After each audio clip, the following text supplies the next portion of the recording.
ഉള്ളം കൈയിൽ നെൽകൃഷി ചെയ്യുന്ന ഒരാളുണ്ടത്രേ. 106 വയസ്സ്. 80 തോന്നിക്കൂ. ആരോഗ്യ ദൃഢഗാത്രൻ. 3 ഏക്കർ നിലം ഉണ്ടായിരുന്നത്രേ. കുറെ കടം കൊണ്ടുപോയി. ബാക്കി റോഡ് വികസനം വിഴുങ്ങി. 3 ഏക്കർ കൃഷിഭൂമി ഉണ്ടായിരുന്ന ഒരു വൃദ്ധ കർഷകൻ അത് കടം കാരണവും റോഡ് വികസനത്തിനു വേണ്ടിയും നഷ്ടപ്പെട്ടതിനു ശേഷം തന്റെ ഉള്ളം കൈയിൽ കൃഷി ചെയ്യുന്നതായി സങ്കല്പിക്കുന്നതാണ് കവിതയുടെ ഇതിവൃത്തം.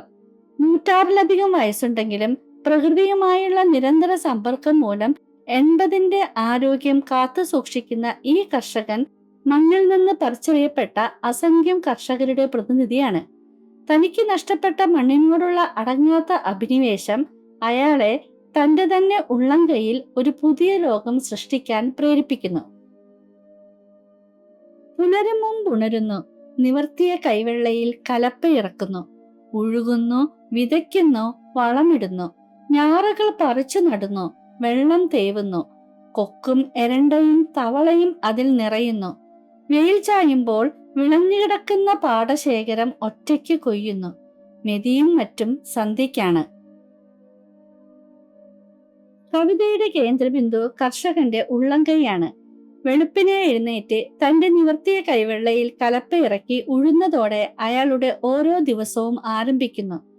വിതയ്ക്കലും വളമിടലും ഞാറുനടലും വെള്ളം തേവലും മുതൽ വിളവെടുപ്പ് വരെയുള്ള കാർഷിക വൃത്തിയുടെ എല്ലാ ഘട്ടങ്ങളും ഈ ഉള്ളംകൈയിൽ അരങ്ങേറുന്നുണ്ട്. അവിടെ വെറും നെൽച്ചെടികൾ മാത്രമല്ല വളരുന്നത്, മറിച്ച് കൊക്കും എരണ്ടയും തവളയും ചേരുന്ന ഒരു വലിയ ജൈവ വ്യവസ്ഥ തന്നെയാണ് ആ കൊച്ചു കൈവെള്ളയിൽ പുനഃസൃഷ്ടിക്കപ്പെടുന്നത്. ഇത് കർഷകന്റെ വെറുമൊരു ഭ്രാന്തമായ ചിന്തയല്ല, മറിച്ച് തന്റെ ആത്മാവിന്റെ ഭാഗമായി മാറിയ കൃഷിയെ കൈവിടാൻ വയ്യാത്ത ഒരു മനുഷ്യന്റെ അതിജീവന തന്ത്രമാണ്. വെയിൽ ചായുന്നതോടെ അയാൾ വിളഞ്ഞുകിടക്കുന്ന പാടശേഖരം തനിച്ചു കൊയ്യുന്നു. സന്ധ്യയ്ക്കാണ് കറ്റ വിധിക്കുന്നത്.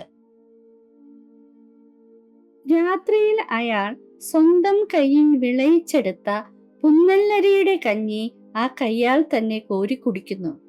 ഒരിക്കൽ അയാളെ ചെന്നു കണ്ടു. രാത്രി കഞ്ഞികുടി കഴിഞ്ഞ് അയാൾ ഉറങ്ങാൻ ഒരുങ്ങുന്നു. മങ്ങിയ വെളിച്ചത്തിൽ ആ ഉള്ളം, കൊയ്ത്തു കഴിഞ്ഞ വിശാലമായ പാടശേഖരങ്ങൾ, ചില കൊറ്റികൾ, തവളകളുടെ കരച്ചിൽ.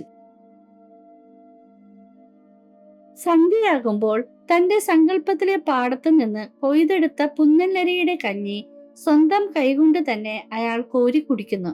ദാരിദ്ര്യവും പട്ടിണിയും വേട്ടയാടുമ്പോഴും താൻ അധ്വാനിച്ചുണ്ടാക്കിയ ഭക്ഷണം കഴിക്കുന്നു എന്ന ബോധം അയാൾക്ക് നൽകുന്ന മാനസികമായ ഊർജം വളരെ വലുതാണ്. ഒരിക്കൽ കവി ആ കർഷകനെ ചെന്നു കണ്ടു. രാത്രിയിലെ കഞ്ഞികൂടി കഴിഞ്ഞ് അയാൾ ഉറങ്ങാൻ ഒരുങ്ങുകയാണ്. രാത്രിയുടെ മങ്ങിയ വെളിച്ചത്തിൽ ആ വൃദ്ധ കർഷകന്റെ ഉള്ളംകൈ കാണുന്ന കവിക്ക് അവിടെ കൊയ്ത്തു കഴിഞ്ഞ വിശാലമായ പാടശേഖരവും തവളകളുടെ കരച്ചിലും അനുഭവവേദ്യമാകുന്നു. കൃഷിഭൂമി റോഡ് വിഴുങ്ങുമ്പോഴും തന്റെ മനസ്സിനുള്ളിലെ കൃഷിയെ ആർക്കും വിഴുങ്ങാൻ കഴിയില്ലെന്ന കർഷകന്റെ നിശബ്ദമായ പോരാട്ടമാണ് ഈ കവിത. മണ്ണിനെ ഹൃദയത്തോട് ചേർത്ത് പിടിക്കുന്ന ഒരു യഥാർത്ഥ കർഷകന് ആ മണ്ണ് എന്നും തന്റെ ആത്മാവിൽ ഒരു പച്ചപ്പായി നിലനിൽക്കുമെന്ന് ഈ കവിത നമ്മെ പഠിപ്പിക്കുന്നു.